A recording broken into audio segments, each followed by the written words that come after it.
Naalarma si Mayor Ronel Rivera human sa nahitabong insidente kagahapon sulod sa Sangguniang Panglungsod.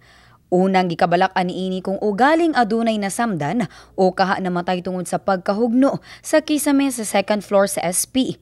Tungod niini plano karon ni Mayor Ronel Rivera nga paimbestigahan og ipasuta ang tibuok gambalay. Well, syempre nahadlok ta no nga basig na aksidente but good news nga wala. But right there and then gitawagan nato atong City Engineering Office to conduct evaluation and assessment sa naitabo, and I think today ang arrival sa atong contractor, and then they'll have a meeting with City Engineering's office, and then they will try to see kung sa dapit ang sayop o sa dapit ang pwedeng buhaton.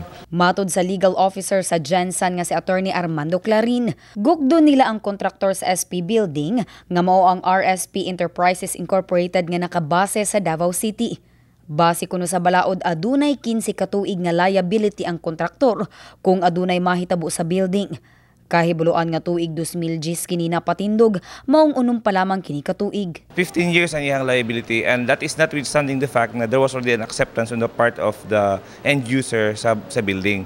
So that liability period naagi na siya, even nasa sa ato ang National Building Code, napo sa ato ang 9184, napo sa ato ang Civil Code. Nasayran nga migawas ang issue kagahapon nga posibleng substandard ang mga gigamit nga materyales sa SP building.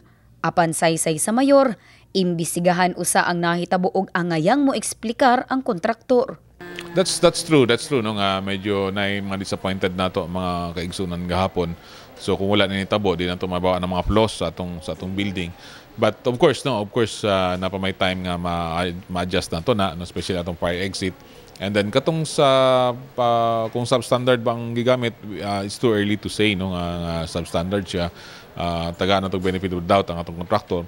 Nasutang samtang nagpadayon ng sesyon kagahapon, pasado alas 10 sa buntag. Kalit na lamang nga nahugno ang kisame sa SP ug hangtod karon wala pa natangtang ang nagbitay nga kisame. Wala na usab nag-opisina pa ang mga staff sa mga konsehal ug ni Vice Mayor Shirley Nograles sa second floor o gipangbalhin na ang ilahang mga gamit sa first floor. Dili una kuno sila didto hangtod nga wala pay go signal gikan si City Engineer's Office nga luwas na ang SP sa unsa mang aksidente.